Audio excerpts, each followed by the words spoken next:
Hello everyone, my name is Kay, and my student ID is 2442306. I'm in Line 2 class at 9 a.m. My teacher is Tara. Today I am going to present a seminar introduce Gough Whitlam and his contribution to Australia's withdrawal from Vietnam during the period of 1962 to 1973.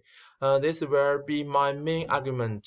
In today's presentation, I will focus on analyzing and trying to prove that Gough Whitlam's work to Australia's withdrawal from Vietnam was beneficial to the nation and Australia.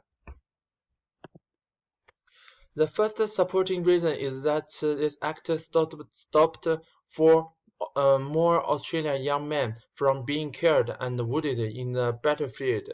Whitlam's policies were also helpful for rebuilding the country's image to be more independent and modern. On the other hand, against this idea is that it posed some negative influence on Australia's relationship with the US. In the next part, I will make a brief introduction about some background information of Whitlam and an overview of this time period.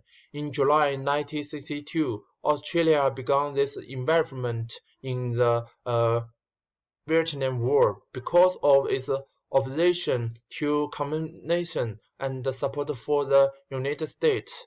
The first arrival was 30 military advisors of the Australian Army Training Team Vietnam, which is also called AATTB. In 1972, Gough Whitlam becomes the 21st Prime Minister of Australia, and he served for 3 years in this position.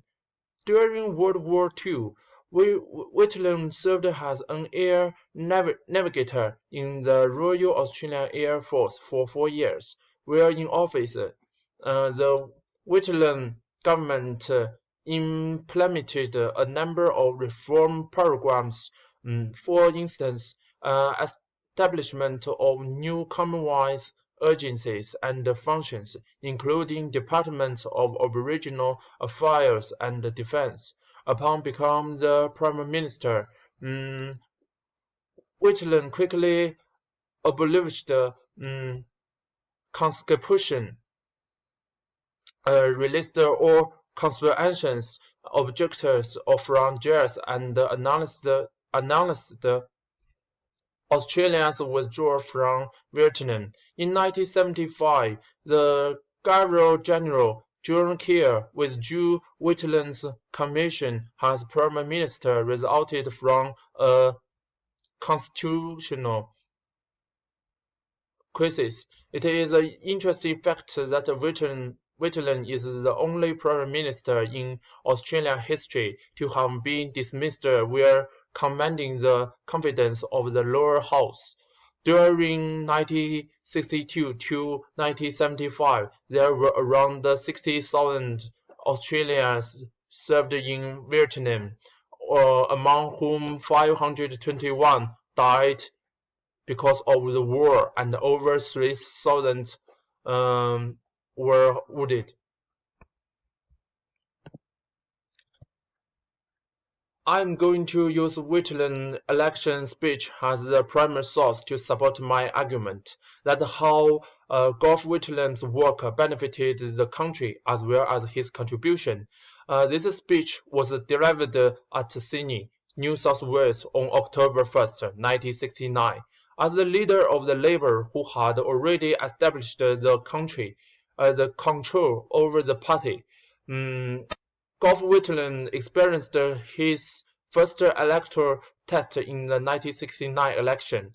In the policy speech, Whitlam pledged to increase pensions and the Vietnam commitment and introduce comprehensive health insurance. The speech is a useful primary source as it directly addressed Whitlam's commitment and what changes he intended to make in order to help Australia develop and prosper.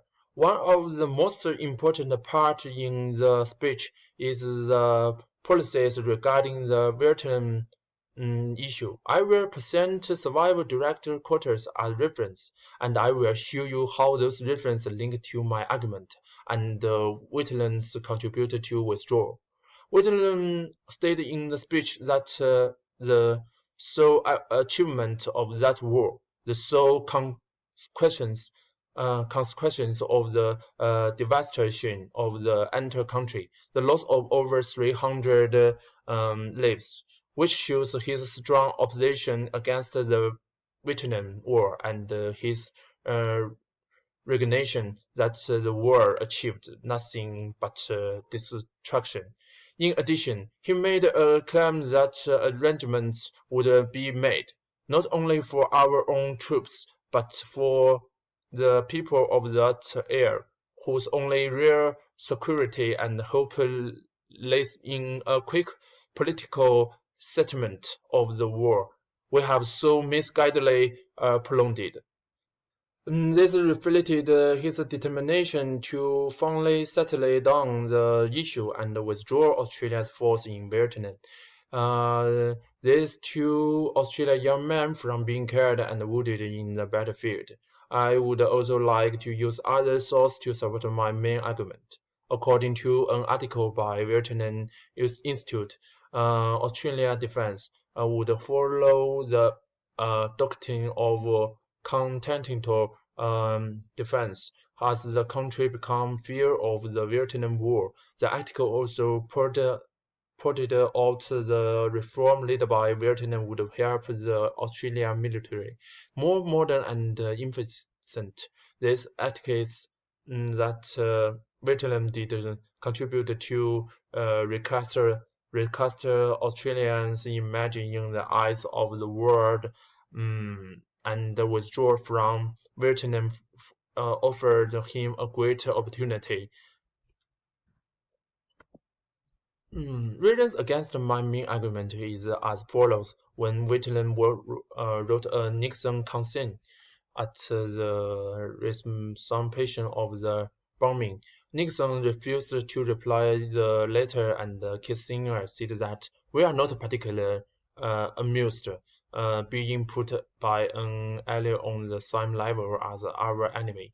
This means although Vietnam is a great modernster of Australia or foreign relations, there is a consensus that he would endanger the US-Australia alliances.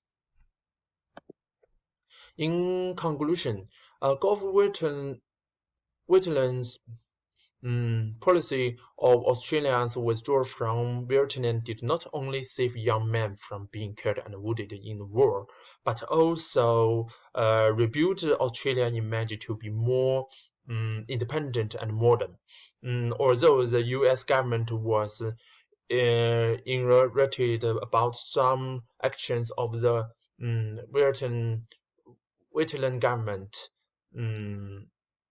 his work was beneficial to the future of the Australia.